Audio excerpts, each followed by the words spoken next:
여러분, 부동산 거래를 하다 보면 한 번쯤 이런 생각을 해보셨을 겁니다. 중개보수가 너무 비싼 거 아닌가? 법원에 가면 깎아줄 수 있지 않을까? 오늘은 바로 그 질문에 대법원이 직접 답한 판결을 소개해드립니다. 2026년 2월 12일 선고, 대법원 2025-21-2052 판결입니다. 영상 시작하기 전에 좋아요, 구독, 알람 신청은 영상을 만드는데 큰 힘이 됩니다. 번거롭더라도 한번 꾹 눌러주시면 고맙겠습니다. 법원이 중개보수를 절반으로 깎았다가 대법원에 뒤집힌 사건, 지금 시작합니다. 대법원은 먼저 출발점을 명확히 합니다. 부동산 중개업자와 의뢰인 사이에 보수 약정이 있다면 중개업자는 원칙적으로 약정한 보수 전액을 청구할 수 있습니다.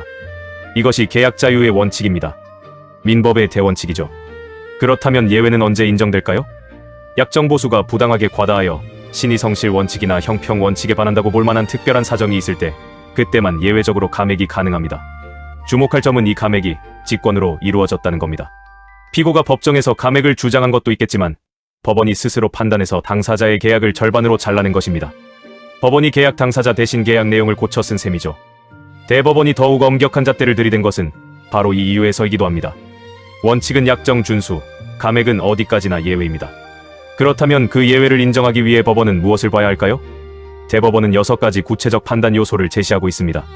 첫째, 위임의 경위. 둘째, 업무 처리의 경과와 난이도. 셋째, 투입한 노력의 정도. 넷째, 의뢰인이 얻은 구체적 이익.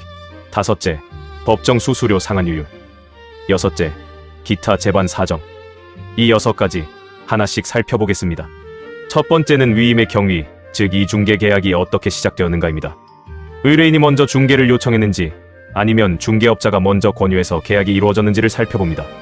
의뢰인이 먼저 필요에 의해 요청했다면 그 약정은 의뢰인의 자유로운 선택이었을 가능성이 높습니다. 반면 중개업자가 적극적으로 권유하며 보수를 설정했다면 조금 다른 시각으로 볼 수 있겠죠.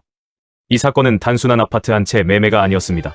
지역주택조합이 아파트를 짓기 위해서는 그 부지 일대의 토지와 건물 여러 필지를 모두 매입해야 했고 각각의 소유자들을 설득해 계약을 성사시켜야 하는 복잡한 업무였습니다.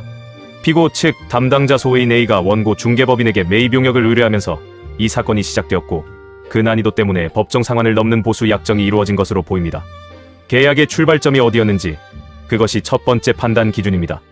두 번째는 업무 처리의 경과와 난이도입니다. 이 중개가 단순히 전화 몇 통으로 연결된 거래인지 아니면 수십 개 필지의 소유자를 일일이 설득하며 협상해야 했던 복잡한 업무인지를 봅니다. 이번 사건처럼 지역주택조합 사업을 위해 일대 부동산 여러 필지를 매입하는 업무라면 그 난이도와 복잡성은 일반 아파트 매매 중개와는 차원이 다를 수 있습니다. 얼마나 어렵고 복잡한 일이었는가, 그것이 두 번째 기준입니다. 세 번째는 투입한 노력의 정도입니다. 중개업자가 실제로 얼마나 많은 시간과 노력을 이 업무에 쏟았는지를 측정합니다. 몇 달에 걸쳐 수십 명의 토지주를 만나고 협상하며 계약을 성사시킨 것과 며칠 만에 간단히 연결만 해준 것은 같은 보수를 받아서는 안 되겠죠. 결과를 위해 흘린 땀과 시간, 투입된 노동의 양이 세 번째 판단 기준입니다. 네 번째는 의뢰인이 실제로 얻게 된 구체적 이익입니다. 중개 서비스를 통해 의뢰인이 실제로 어떤 경제적 가치를 얻었는지를 확인합니다. 중개업자의 노력으로 더 유리한 가격의 토지를 매입했는지, 협상 과정에서 의뢰인에게 유리한 조건을 이끌어내는지, 그 결과가 의뢰인의 실질적 이익으로 연결되었는지를 봅니다. 보수가 크더라도 그에 상응하는 이익이 의뢰인에게 돌아갔다면 감액의 근거는 약해집니다. 다섯 번째는 법정 수수료 상환율과의 비교입니다. 공인중개사법령은 일반적인 부동산 거래에 대해 중개보수의 상한을 정해두고 있습니다. 이 법정 상한을 기준으로 약정 보수가 얼마나 초과했는지를 하나의 참고 기준으로 삼을 수 있습니다. 다만 이번 사건처럼 일반 중개가 아닌 대규모 매입 용역 성격의 업무는 그 법정 상한 기준 자체를 그대로 적용하기 어려울 수 있다는 점도 고려해야 합니다. 여섯 번째는 그 밖의 변론에 나타난 모든 사정입니다. 앞서 5가지 기준으로 포착되지 않는 특수한 사정들, 예를 들어 계약 체결 당시의 시장 상황, 당사자 간의 교섭력 차이, 계약 이후 사정 변경 등을 종합적으로 고려합니다. 법원이 추구하는 것은 결국 실질적 형평성입니다. 단, 그 형평성 판단도 반드시 구체적 사실에 기반해야 합니다. 이 6가지가 법원이 감액을 판단할 때 살펴야 하는 요소들입니다. 그런데 대법원은 여기서 결정적인 한마디를 덧붙입니다. 이 6가지를 고려하는 것만으로는 부족합니다. 법원이 약정 보수를 감액하려면 그에 관한 합리적인 근거를 명확히 밝혀야 합니다. 왜냐하면 감액은 어디까지나 계약 자유 원칙에 대한 예외이기 때문입니다. 예외는 엄격하게 인정되어야 하고 그 근거는 명확해야 합니다. 왠지 비싸 보인다는 인상으로는 절대 부족합니다. 바로 이 지점에서 항소심 법원이 잘못을 범했습니다. 항소심은 6가지 요소를 고려한다고 말만 했을 뿐 각 요소에 대해 어떤 구체적 사실이 있는지는 전혀 심리하지 않았습니다. 인정한 사실은 단 하나, 피고가 지역주택조합 사업을 위해 원고 측 담당자에게 부동산 매입을 의뢰했다는 것뿐이었습니다. 대법원은 이를 정확히 지적했습니다. 구체적 근거 사실에 관하여 아무런 심리 판단을 하지 않은 채 추상적인 사정들만을 들어 감액한 것은 잘못이다. 결론은 파기환송, 다시 심리하라는 것이었습니다. 이 판결이 주는 실무적 교훈을 체크리스트로 정리해드립니다. 중개보수 감액을 다투려면 다음 5가지를 반드시 갖춰야 합니다. 배경 위임이 어떤 경위로 시작되었는지 구체적 사실이 있어야 합니다. 과정 중개 업무가 얼마나 복잡했는지 증거가 있어야 합니다.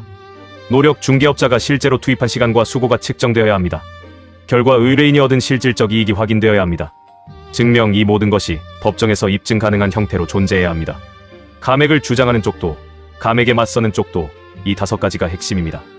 오늘 살펴본 2026년 2월 12일 선고, 대법원 2025-21-2052 판결을 한 줄로 정리하면 이렇습니다.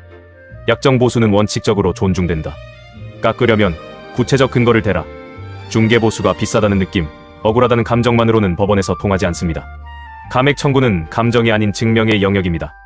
반대로 중개업자 입장에서도 자신이 투입한 노력과 그 결과를 기록으로 남겨두는 것이 얼마나 중요한지를 이 판결은 다시 한번 일깨워줍니다. 그런데 이 사건은 아직 끝나지 않았습니다.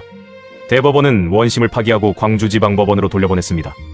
이제 광주지방법원은 오늘 살펴본 6가지 기준 각각에 대해 구체적인 사실을 직접 심리하고 다시 판단해야 합니다. 원고와 피고의 싸움은 계속됩니다. 계약서에 도장을 찍었다면 그 계약은 지켜져야 합니다. 그것이 법치주의의 출발점입니다. 판례인사이트 365 다음 판결에서 또 뵙겠습니다. 구독과 좋아요 꼭 부탁드립니다. 구독자분들이 알면 도움이 되는 판결로 다시 찾아뵙겠습니다. 감사합니다.